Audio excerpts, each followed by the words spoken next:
अच्छा चलिए, नमस्कार सबको, बहुत बहुत स्वागत। आज मेरी शादी की सालगिरह भी है, तो आज मेरे लिए बहुत शुभ दिन है। 25 साल हो गए।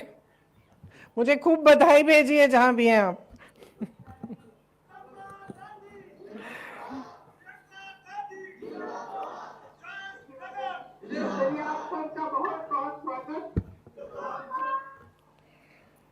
देखिए, कुछ समय से चुनाव चल रहे हैं। अब आपके सामने सारी पार्टियां आ रही हैं चुनाव के समय। सब नेता आ रहे हैं, कुछ ना कुछ प्रचार कर रहे हैं। पिछले 3 सालों से तकरीबन यूपी के सारे जिलों में, हो सकता है कुछ जिले छूटे हैं, लेकिन सारे जिलों में मैं किसी न किसी मौके पे गई हूं। और मैंने उन दौरों के बीच मैं गांव में गई, मैं नवयुवाओं से मिली, मैं महिलाओं से मिली, मैं दलित वर्ग के लोगों से मिली, मिडिल क्लास के लोगों से मिली, तमाम यूपी की जो जनता है उनसे मैं मिली।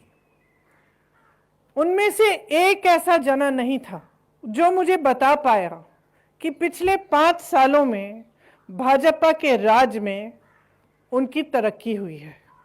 जिससे भी मैं मिली, उनकी एक बड़ी बड़ी समस्या थी। नौजवानों की सबसे बड़ी समस्या बेरोजगारी। तमाम नौजवान बेरोजगार हैं।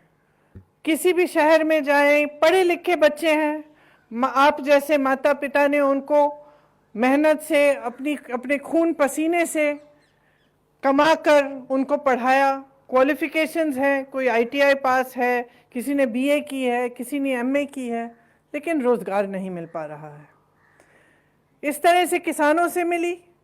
किसानों से पता चलता है कि उनकी रोजी रोटी कमानी मुश्किल हो गई है। ललितपुर में गई, वहां पे ऐसे किसान के परिवार मिले जिनके कमाने वाले, जिनके पिता, जिनके पति खाद की लाइन में खड़े खड़े गुजर गए, क्योंकि उनको खाद नहीं मिल रहा था। बारिश अभी अभी आई थी, उन्होंने सोचा खेती हो जाएगी।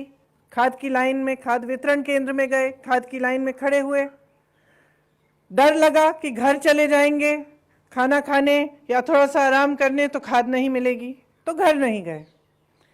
खड़े खड़े 2-2, 3-3 दिनों के लिए वहीं पे उनका देहांत हो गया। खाद नहीं मिल रही है।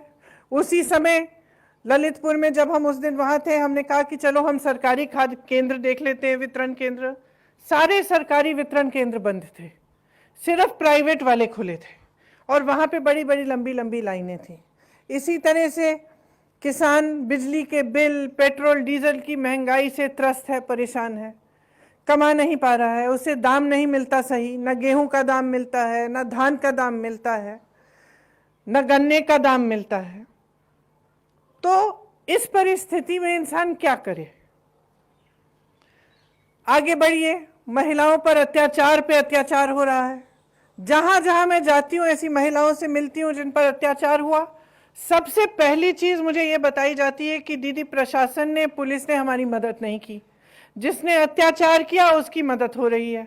हम एफआईआर फाइल करने जाते हैं, हमारा एफआईआर भी फाइल नहीं हो रहा है। मैं आगरा में अरुण वाल्मीकि के घर गई।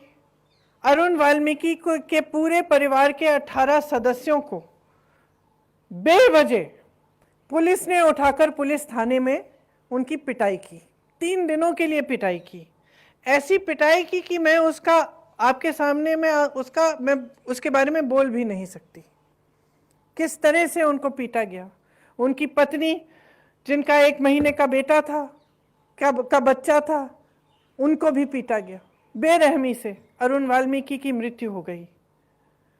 तो जो स्थिति है, जो परिस्थितियां हैं, वो आप सब देख रहे हैं। मुझे बताने की भी जरूरत नहीं है, क्योंकि आप जी रहे हैं उनको। सुबह उठते हैं, कमाने की कोशिश करते हैं, रोजी रोटी नहीं कमा पाते, नौकरी नहीं मिल रही है, अत्याचार पर अत्याचार हो रहा है, महंगाई हो रही है, और कोई सुनवाई कहीं नहीं है। जितने भी राजनीतिक दल हैं, वही एक ही बिसात पर खेल रहे हैं। चाहे भाजपा हो, चाहे समाजवादी पार्टी हो, चाहे बसपा हो। आपसे जब ये वोट मांगने आते हैं, बातें करने आती हैं, तो कैसी बातें करते हैं? सांप्रदायिकता की बातें करते हैं, धर्म के आधार पर आपके जज्बातों को उभारने की कोशिश करते हैं, जाति के आधार पर आपके जज्बातों को उभारने की कोशिश करते हैं, नौकरी बनाने, रोजगार दिलवाने, महिलाओं पर अत्याचार कम करने, महिलाओं को सशक्त करने की बातें, दलितों की सुरक्षा की बातें, महंगाई को कम करने की बातें, ये बातें नहीं होती। आपको या तो ये बताया जाता है कि बहुत काम किया है हमने। उत्तर प्रदेश में मोदी जी उस दिन कह रहे थे कि पता नहीं कितने हजारों लखपति बन गए हैं। अरे मैं गांव गांव में जाती हूँ, जिले जिले में जाती हूँ, मुझे तो कोई लखपति नहीं दिख रहे हैं। मुझे तो उल्टा दिख रहा है कि जो लखपति था वो भी गरीब होने लगा है।